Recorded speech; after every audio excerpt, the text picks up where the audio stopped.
वरई, याचा तांदूळ निघतो त्याची बगत बनते. आता हे वरईचे 10 प्रकार आहेत. आता तुम्ही म्हणाल हे एकसारखे दिसतात, मग 10ची काय गरज आहे. पण मग याच्यात काही लेट व्हरायटी, काही लवकर येणाऱ्या, काही मध्यम येणाऱ्या, मग हलकी जमीन, भारी जमीन, त्यासाठी ह्या 10 व्हरायटी याच्या आहेत वरई. त्यानंतर ती नाचणी म्हणतो ना आपण, ह्या नाचणीच्या इथं साधारणतः 19 व्हरायटी लावल्या आहेत आपण. आणि साधारणतः आता सध्या आपल्याकडे त्याच्या 30 व्हरायटी उपलब्ध आहेत. त्याच्यानंतर हे पुढे जे आहे ना, आता ही ज्वारी, हिला उतावळी ज्वारी म्हणतात. आता हा जो परिसर आहे ना, खूप पावसाचा आहे. आता ज्वारी जिथे पाऊस नाही तिथे येते. आता ही जी ज्वारी इथे येते ना, इथे साधारणतः 3,500 ते 4,000 मिली पाऊस पडतो, अशा ठिकाणी येते. हिचा प्लॅन्ट साधारणतः 14 ते 16 फूट उंच वाढते. आणि एका कणसातून 200 ते 250 ग्रॅम म्हणजे पाव किलो पर्यंत दाणे भेटतात. भरपूर भेटतात. हा, ही उतावळी ज्वारी. त्याच्यामुळे तिथं उतावळी असतात. त्यानंतर ही एक बरटी म्हणतात तिला, बर्नी ॲडमिलेट पण म्हणतात तिला. साधारणतः आपण तांदूळ निवडताना तांदळामध्ये नाही का दिसतात, तो हा भरड. पण याची शेती केली जाते कुठे, कर्नाटक वगैरे तिकडे केली जाते. पण याचं पण प्रोसेस मशीन शिवाय नाही खाते. त्याच्यानंतर मग हे आपले शाळू वगैरे नाही का, तर इथून सुरू झाले हे तांदळाचे प्रकार. तर तांदूळ साधारणतः आपल्याकडे गावरान पद्धतीचे 80 ते 90 प्रकारचे तांदूळ वेगवेगळे. त्यात काही लाल तांदूळ आहे, काळा आहे, सिंटेड आहे, कमी दिवसाचा जास्त दिवसाचा न्यूट्रिशन वाढलेले असणारे असे अनेक प्रकारचे तांदूळ आहेत. त्याच्यानंतर इकडे हे वेगळं दिसायचं बघा, फॉक्सटेल मिलेट, राळा म्हणतो ना आपण. तर राळ्याचे साधारणतः 4 एक प्रकार आहेत आपल्याकडे. तिकडचे पण ते सगळे तांदळाचे. तर तुम्ही पाहत असाल हे काका काय इंट्रोड्यूस करताय, आम्ही कुठे आलोय. तर आम्ही काका गावाचं नाव काय म्हणतात, जहागीरदारवाडी, अहिल्यानगर जिल्ह्यातलं शेवटचं गाव, कळसुबाई शिखराच्या पायथ्याशी. काका थोडंसं तुमच्याबद्दल माहिती सांगा. नमस्ते, माझं नाव बाळू किसन घोडे, मुक्काम जहागीरदारवाडी, पोस्ट बारी.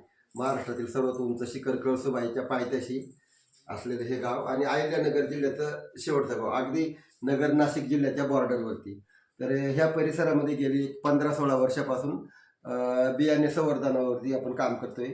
तर प्रामुख्याने इथे येणारी मिलेट्स साधारणतः नाचणी, राळा, वरई ह्या 2-3 प्रकारच्या मिलेट्स इथे उगवत होत्या.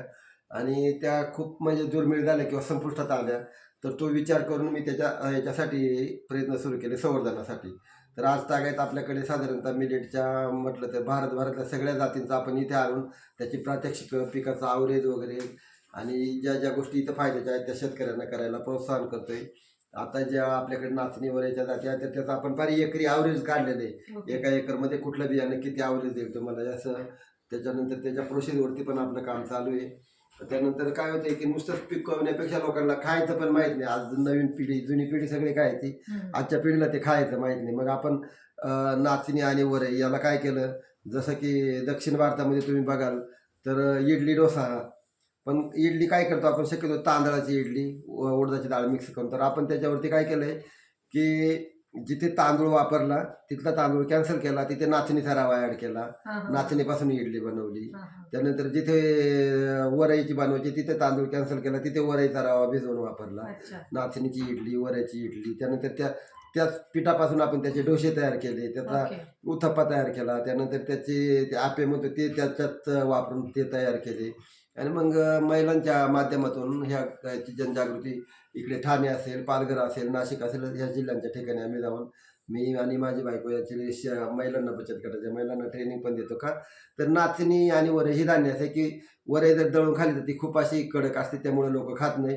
आणि नाचणीची भाकरी काळी असते, त्यामुळे मग लोक खात नाही. तर हे लोकांच्या आहारात रेग्युलर यावं. मग कसं आहे की कधी तुम्ही नाचणीचा धिरडं बनवा, कधी इडली बनवा, कधी आपे बनवा, अशा पद्धतीने ती तुमच्या आहारात रोज आले जाईल. कारण कसं होतं की पूर्वी नाचणी ह्या परिसरात असं होतं की गरिबाचं अन्न म्हणून त्याच्याकडे लोक बघायचे, भाकरी काळी दिसायची. मग साहजिक एखाद्या माणसाने डब्याला जर नेलं तर तो कुठेतरी बाजूला बसून खायचा. आणि आज असं झालं की जो माणूस चपाती एकदम थाटामाटात खात होता त्याचा गहू झाला 2 रुपये किलो आणि नाचणी झाली 60 रुपये किलो. मग आज तिला डिमांड यायला लागली, पण मालाची उपलब्धता कमी पडली.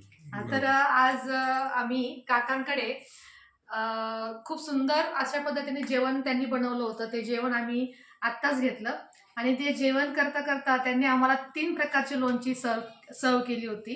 एक होतं फणसाचं, करवंदाचं एक होतं आणि एक बोराचं एक होतं.